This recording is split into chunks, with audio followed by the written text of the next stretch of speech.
At 46, I was driving drunk college kids through the rain for $14 fares, praying they wouldn't throw up in my back seat.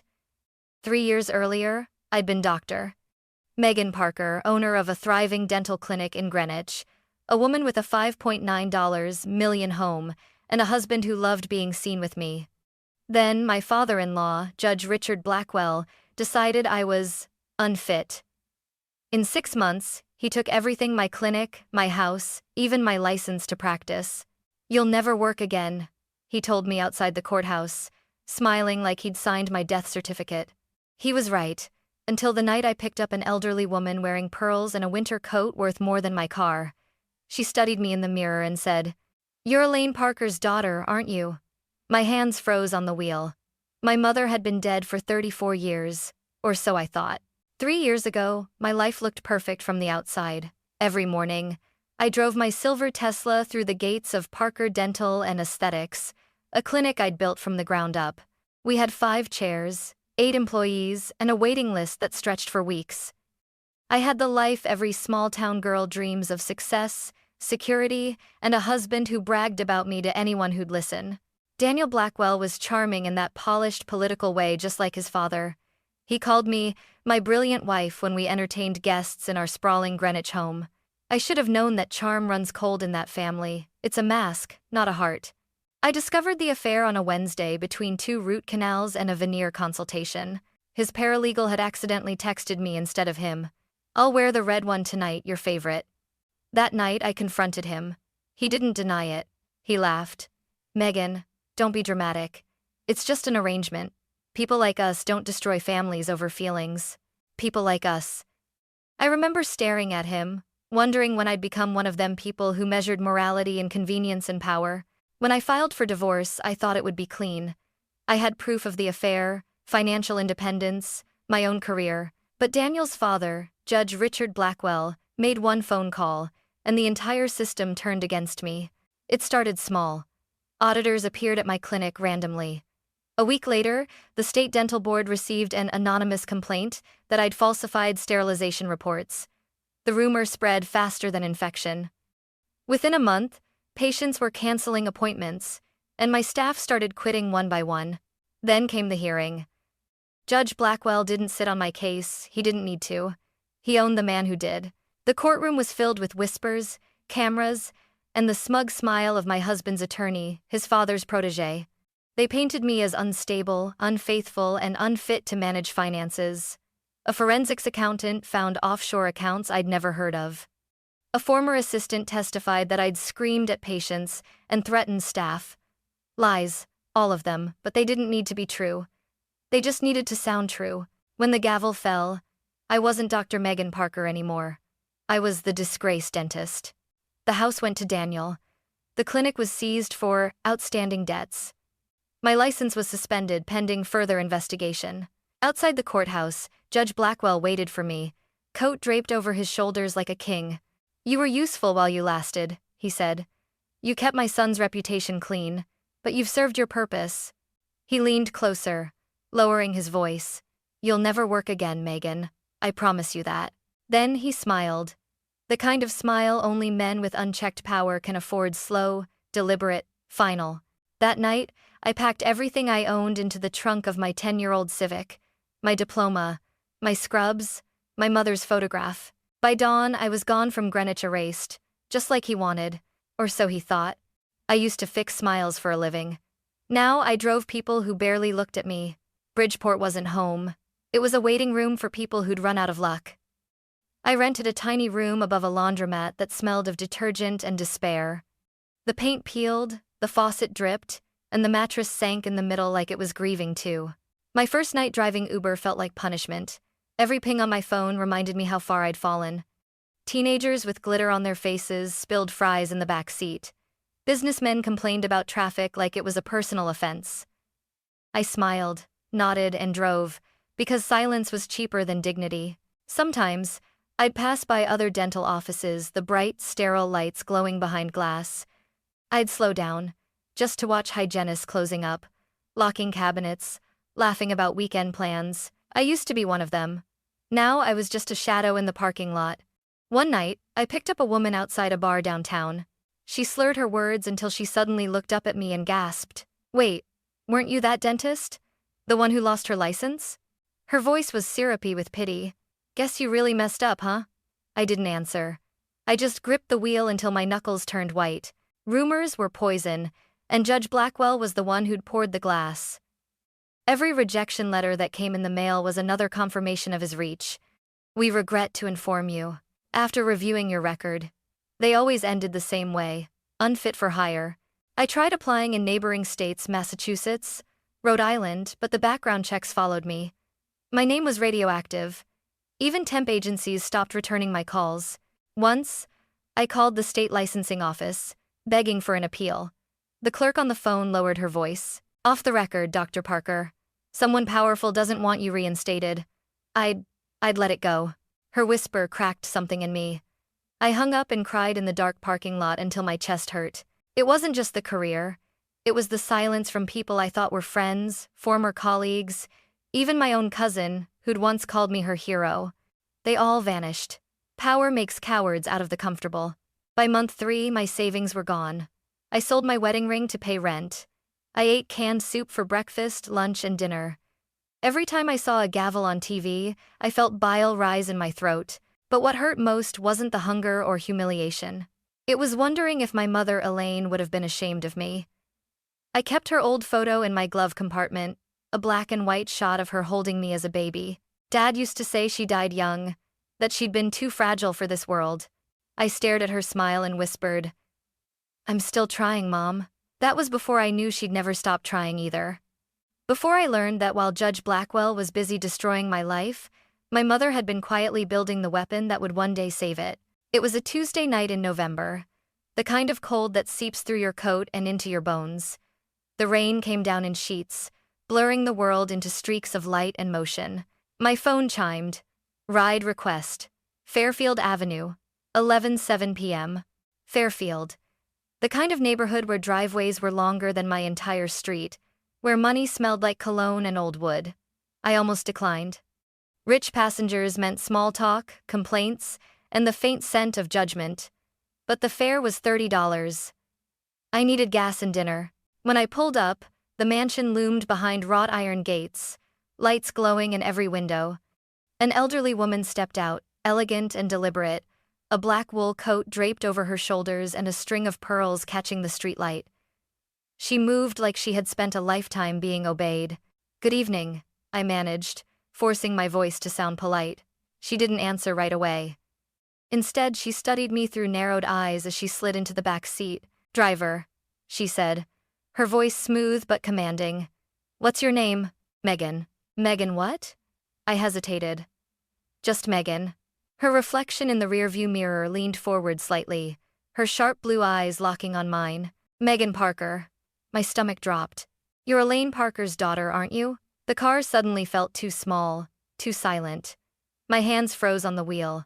I almost laughed. "I'm sorry, ma'am. You must be mistaken. My mother, she died when I was 12. The woman smiled, and it wasn't a cruel smile. It was knowing heavy with something I couldn't name. "No, dear. Elaine didn't die. Not then."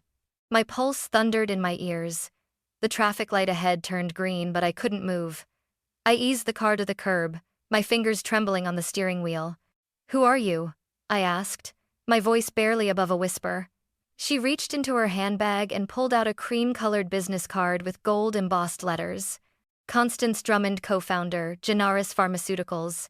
Your mother and I started Pfizer's first real competitor in 1978, she said. She was brilliant, unstoppable until she disappeared.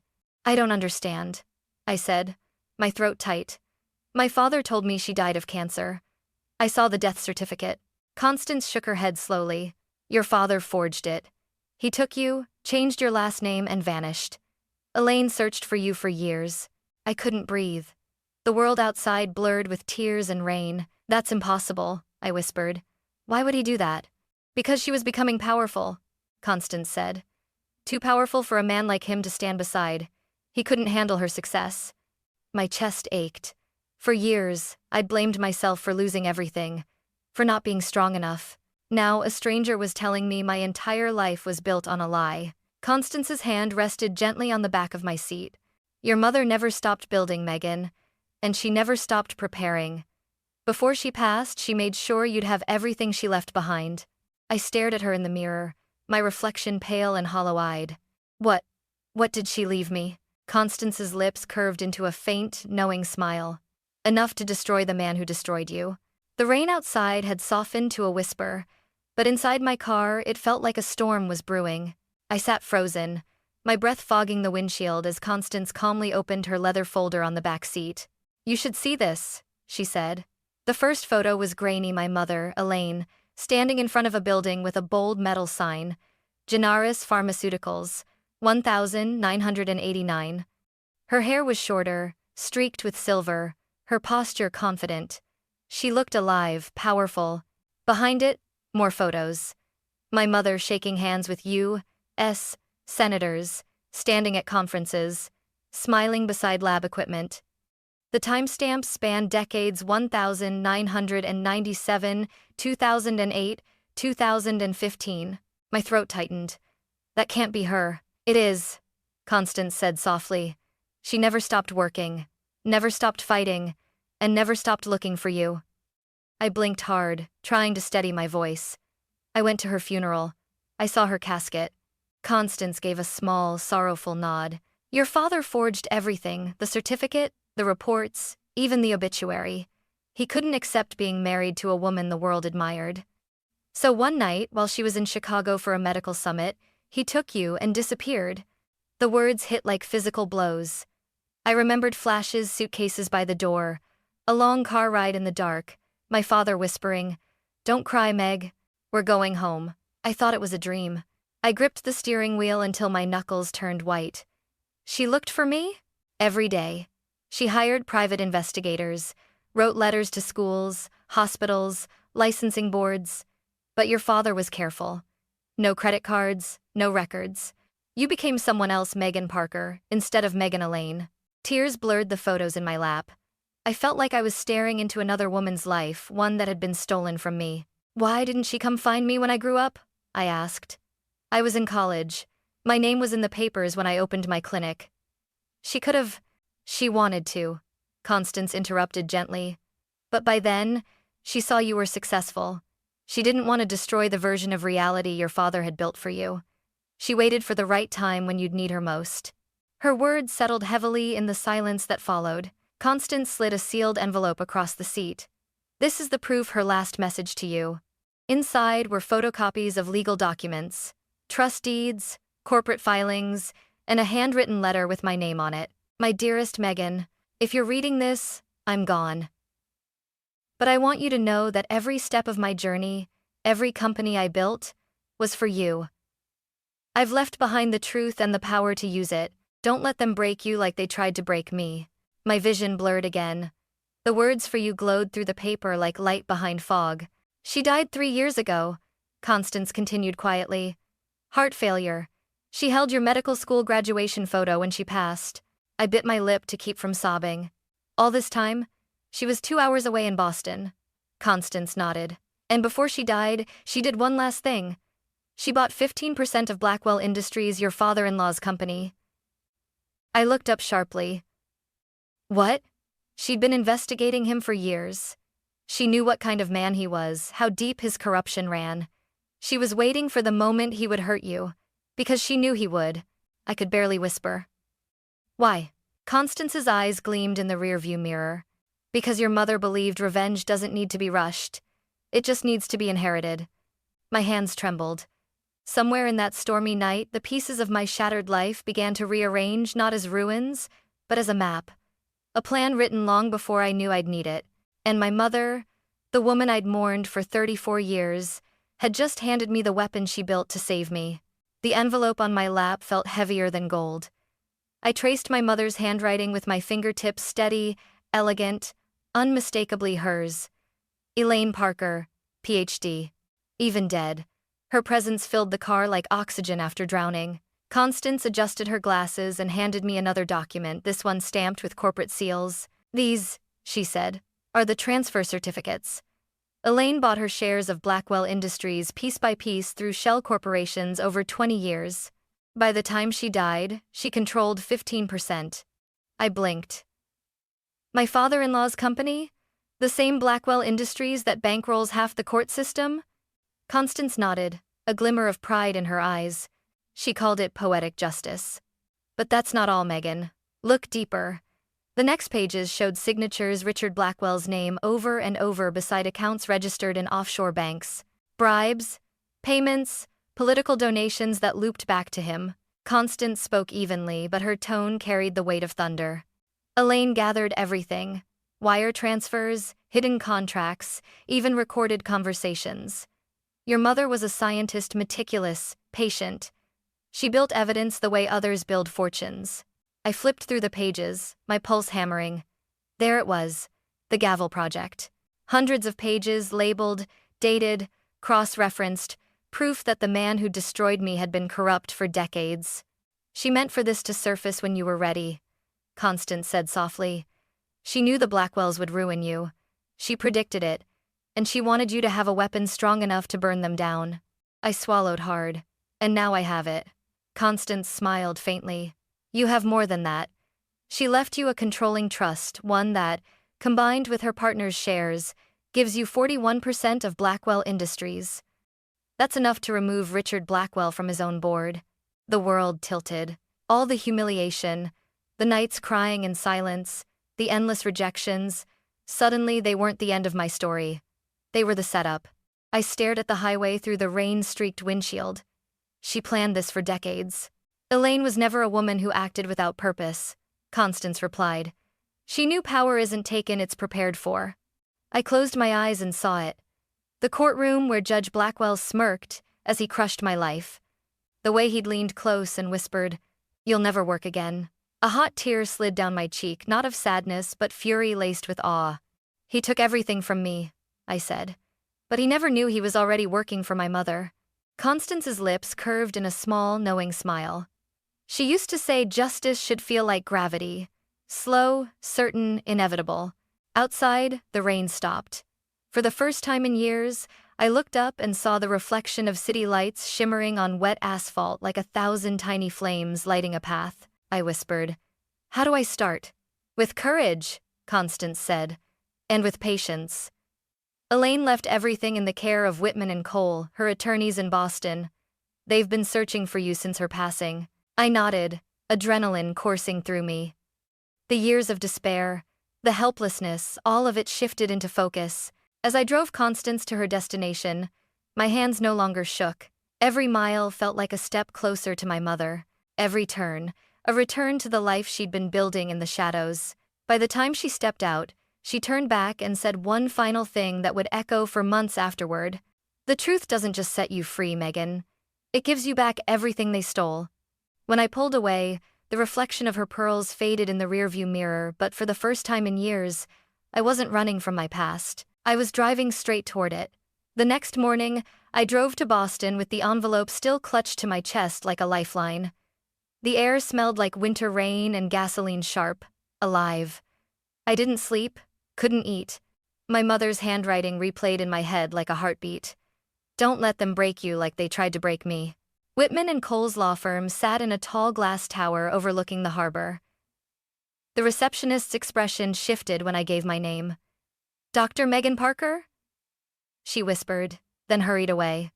Minutes later, a silver-haired man appeared with a folder under his arm. Miss Parker, he said, his voice gentle. We've been waiting for you for 3 years. My throat tightened. You knew my mother? He nodded. She was extraordinary, determined. She left explicit instructions that if you ever came, we were to give you everything. He led me to a private conference room and laid out several binders, thick and labeled, Trust A, Elaine Parker Estate, Blackwell Industries Share Records, and one smaller folder, the Gavel Project. This, he said, tapping the smallest one, is what your mother called her masterpiece. Evidence spanning over 2 decades, money laundering, bribery, case fixing. Enough to take down a federal judge. I opened it. Inside were flash drives, photocopied ledgers, even recorded phone transcripts. My father-in-law's name appeared again and again beside payments, signatures, and false case dismissals. The lawyer's eyes softened. She built all this while running a pharmaceutical empire. And she made sure you would inherit not only her wealth, but her war. My hands trembled as I whispered, "Why me?" "Because you're her only child. Because she knew you'd been raised to believe you were small, and she wanted to show you you were never small." For the first time, I smiled through tears. We spent hours reviewing everything. When I left, I carried 2 binders and a fire in my chest that no storm could extinguish.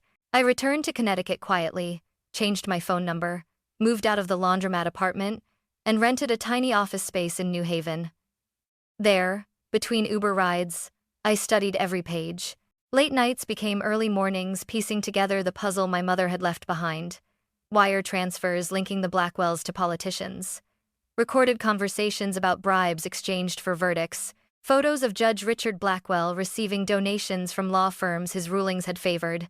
Every discovery fed something inside me that had been starved for too long purpose. 6 weeks later, I met with an FBI agent Constance connected me to. His expression changed as he scrolled through the files. "Where did you get this?" "My mother built it," I said. "I'm just finishing what she started." The investigation moved faster than I'd imagined. By spring, news stations were buzzing with whispers about a massive judicial corruption case.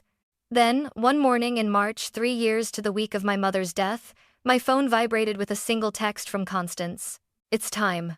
I turned on the TV just in time to see it, Judge Richard Blackwell being escorted out of his mansion in handcuffs, flanked by FBI agents.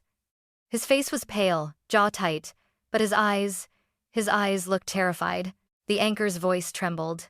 "Federal authorities have arrested Judge Richard Blackwell on charges of racketeering, tax evasion, and obstruction of justice. Investigators credit an anonymous whistleblower for the evidence that sparked the case. All askew as accurately of now, anonymous." That word made me smile. I turned off the TV and sank into the silence, my hands shaking not from fear but release. For the first time since my life had been destroyed, I wasn't a victim. I was my mother's daughter. And justice, real justice, was finally coming full circle. The day of the sentencing felt like standing inside a thundercloud. The courthouse was packed, reporters, cameras, murmurs bouncing off marble walls. I hadn't been inside one since the day Richard Blackwell destroyed me. And now I was back, not as the defendant, but as the shadow behind his downfall. When they brought him in, I barely recognized him. The arrogance was gone. The man who once strutted through courtrooms like he owned the law now shuffled in handcuffs, his expensive suit hanging loose on his shoulders. He looked up and saw me. For a second, his composure cracked. The flicker in his eyes wasn't guilt. It was disbelief. I could almost hear the thought forming in his mind. She survived. The judge presiding over the sentencing, one of the few in Connecticut untouched by his corruption, read through a list of charges that stretched for nearly 10 minutes. "For 23 years, the judge said, "you abused your power, manipulated justice, and destroyed lives for personal gain. Today, that ends." When the gavel hit, Richard flinched. The irony wasn't lost on anyone. Then came my turn. The court granted me permission to speak as a victim witness. My legs trembled when I stood, but my voice was steady. 3 years ago, this man took everything from me, I began. My home, my practice, my name. He promised I'd never work again, and for a while, he was right. I was broken, humiliated, erased. I looked straight at him. His jaw clenched, but he didn't meet my gaze. "What he didn't know," I continued, "was that long before he tried to destroy me, my mother had already built the weapon that would destroy him." The room went silent. I heard a few pens drop. "Her name was Dr. Elaine Parker," I said. "She founded Genaris Pharmaceuticals, a company that changed thousands of lives. She was brilliant, kind, and stronger than anyone I've ever known. He never met her, but he still tried to bury her daughter." For the first time, Richard looked at me directly. I saw something flicker there, not remorse, but fear. "You use the law as your hammer," I said quietly. "But my mother built the anvil you broke yourself on." A murmur rippled through the courtroom. The judge cleared his throat. "Is there anything you wish to say to the defendant?" I nodded. "Yes." I walked to the prosecution table and pulled a folder from my bag. Inside were the final documents transferring Blackwell Industries' controlling shares to the Elaine Parker Foundation for Justice and Education. "This company once funded corruption," I said, sliding the papers across the table toward the clerk. Now, it will fund scholarships for women in medicine and law, the very institutions you tried to twist. Richard's face went white. He started, but his voice faltered. You told me I'd never work again, I said, my tone calm but sharp. You were half right. I don't work for people like you anymore. I build what you can't destroy. Tenged. The judge banged his gavel once more, sentencing Richard Blackwell to 18 years in federal prison with no chance of parole. His son, my ex-husband Daniel, sat behind him, eyes glassy, mouth tight. He looked smaller, too, like the world had suddenly shrunk around him. As the bailiffs led Richard away, he turned once, staring at me over his shoulder. You think you've won, he hissed. I took a slow breath. No, I said softly. My mother did. He stumbled slightly as the guard pulled him forward, and the sound of the cuffs clinking echoed like the final note of a song that had taken 40 years to finish. When I stepped out into the sunlight, cameras flashed, but I didn't stop. The air smelled of rain and freedom. For the first time in years, I wasn't afraid of being seen, because the woman I thought I'd lost, my mother, had turned her death into my resurrection. And now, standing under the courthouse steps where he once vowed to ruin me, I finally understood. He hadn't ended my life. He'd just cleared the path for me to reclaim it. A year later, I still drive past that courthouse sometimes. The stone pillars don't feel so heavy anymore. The ghosts that used to wait for me at every red light have gone quiet. Justice doesn't erase scars, it just teaches you to stop apologizing for them. I reopened my dental clinic under a new name, the Parker Wellness Center. Same hands, same care, but now the sign above the door reads, founded in memory of Dr. Elaine Parker. Every Friday, we host free dental days for families who can't afford health care. The first time, a single mother hugged me and whispered, "Thank you, Dr. Parker. Nobody's ever done this for us." I thought of my mom and smiled. I never wanted revenge to make me bitter. I wanted it to make me better. The money from my mother's estate built something she would have loved, the Elaine Parker Foundation for Justice and Education. It funds scholarships for women in medicine, biotech, and law, the ones told they're too ambitious. The ones who hear no and keep going anyway.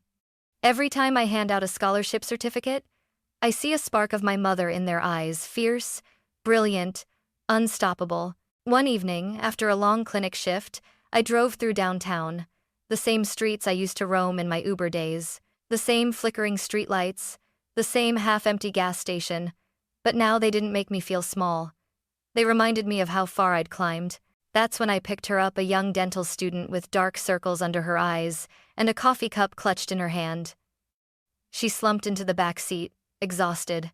Rough day? I asked, catching her reflection in the rearview mirror. 30-hour shift, she groaned. Sometimes I think my dad's right. He says I'm wasting my life becoming a dentist. I laughed softly. Can I tell you something? Sure, she murmured. I've been a doctor, a failure, a cab driver, and a comeback story.